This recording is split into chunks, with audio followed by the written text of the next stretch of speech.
Tough to find too many people that cover NASCAR better than Dustin Long. He contributes to SI.com, USAtoday.com. On Twitter, Dustin's all over the place. He joined me on the Sports Buffet podcast. We reviewed the race at Darlington, looked ahead to the All-Star race, and much, much more. Dustin Long on the Sports Buffet podcast. Always a pleasure to have Dustin Long back on the Sports Buffet podcast. One of the foremost authorities on NASCAR, contributes to SI.com, USA Today, AthlonSports.com. You can find him on Twitter. He's all over the place. And Dustin, let's review Darlington. Rick Hendrick got his 200th career win with Jimmy Johnson. Talk about the race and the excitement of it, definitely.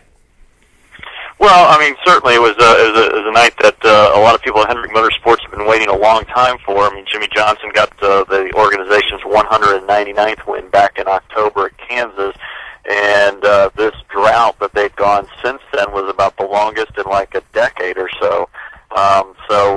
You know, the questions kept coming up week after week. You know, when's Hendrick Motorsports going to win? And certainly, you know, they had some pretty good opportunities to win some races since then, and things didn't come out and didn't work out just right. Obviously, you know, one of the best chances was at Martinsville a few weeks ago, when going into one of the last restarts, they were 1, 2, and 3, and then Clint Boyer made his bonsai move, and it got into Jeff Gordon and Jimmy Johnson, kind of spun them out, and it kind of messed things up there. So, but yeah, Jimmy Johnson getting the victory, you know, leading the most laps, having a strong effort, you know, certainly, you know, able to give Hendrick Motorsports something to celebrate, although it wasn't like the best of nights for Hendrick Motorsports in one sense, in that Jeff Gordon had some issues and ended up finishing 35th, and now he falls to 24th in the points. Jeff Gordon actually is behind Mark Martin in the points, and Mark Martin's running only 8 races,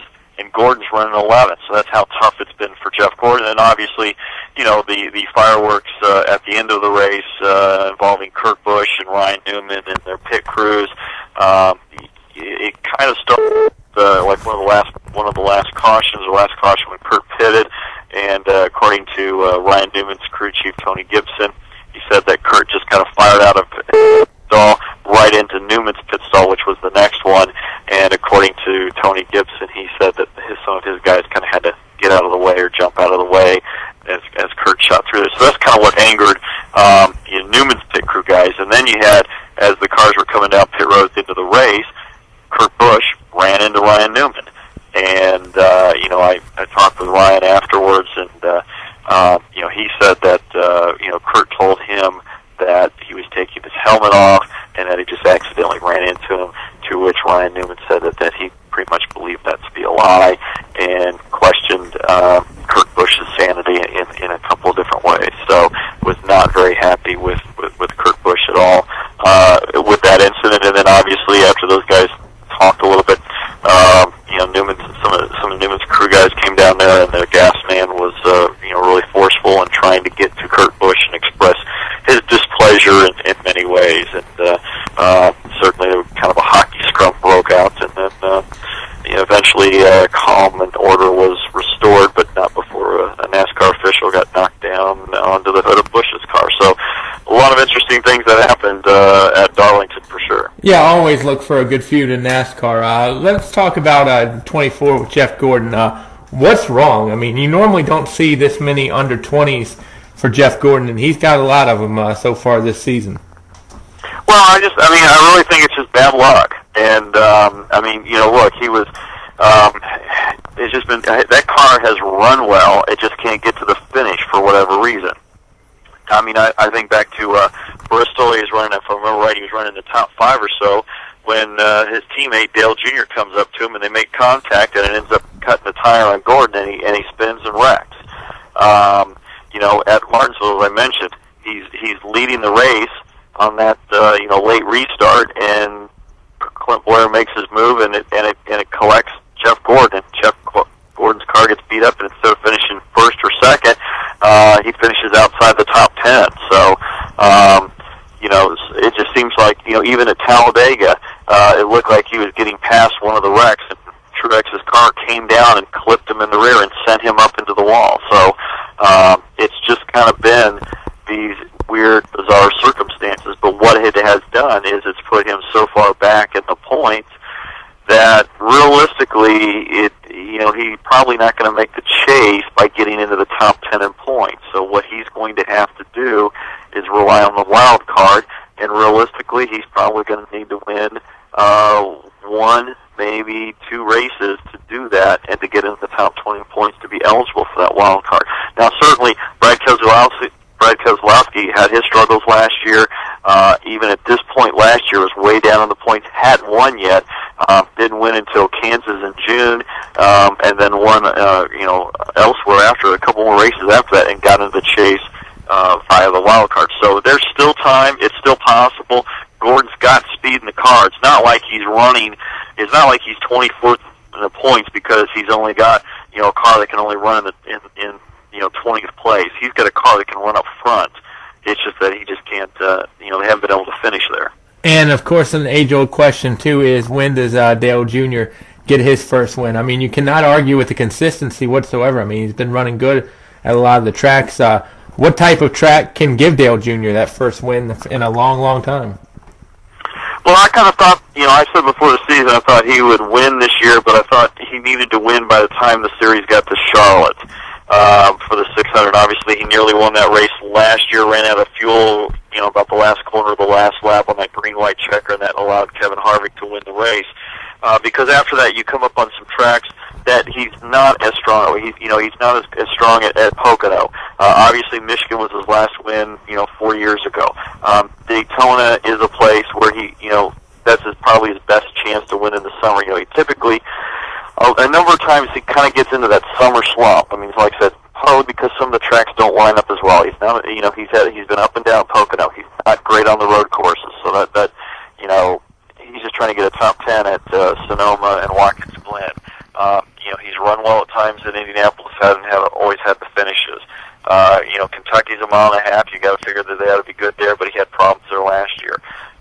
So if he doesn't win, by the 600, I kind of said before the season, it's like it may be a lot longer. Other than he might have one or two chances, really good chances to win in the summer, but after that, it may not be until the Bristol night race in August before he has another really good opportunity or some races after that. So, and if that's the case, it'll be interesting to see how he responds and reacts. Obviously, you look at it, he's third in the points, and he's only 14 points out of the lead. So, he's having a great season. And even though he doesn't have that win, and that's what everybody's going to talk about, he's got 8 top 10 finishes in the first 11 races. And, that's the best in the series. Only one other driver can match that, and that's Jimmy Johnson. So, Dale Jr. is doing a lot of things. The Darlington race was not a good race, finished 17th, but that was only his worst finish of the year. So he's doing a lot of the right things. That team's doing a lot of the right things.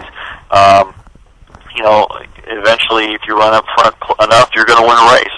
And maybe it'll be at Charlotte. Maybe it'll be sometime during the summer when maybe people don't necessarily see it happening as much, and maybe he'll surprise everybody. Because I think, this run has kind of surprised some people about how consistently strong it's been. And we'll see what happens with it. I know obviously you want to win races, but are Hendrick and Junior somewhat pleased with what's been going on? Well, especially when you look at, I think they're happy where they are right now. I think the key is, can they sustain it? Like I said, it's, he's had, in his past, probably because the tracks just don't line up as well in the summer, kind of hits a slump at times. And I think the key is can he maintain this type of effort all the way through the season? Now, that being said, you're going to have peaks and valleys, and you're going to have some rough spots.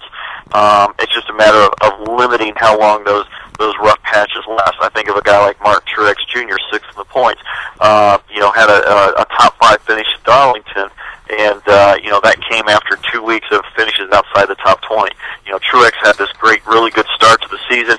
He'd stumbled the last couple races, and the point I'd made had stated was like, well, let's see if he can break this bad streak here before it gets really big and really starts just steamrolling and kind of, knocks his season out of whack. And he gets the top 5 at Darlington, so he stops that kind of those struggles there for a couple weeks, and that's what you need to do.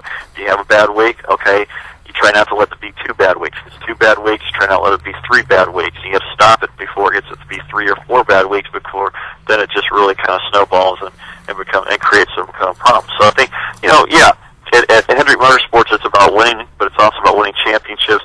Junior's doing a lot of things right now, putting himself in a good position. But yeah, it would be nice to, from their point of view, for him to get some wins, to build some bonus points up, for the chase this fall. How do guys view the All-Star race that are in it this coming week?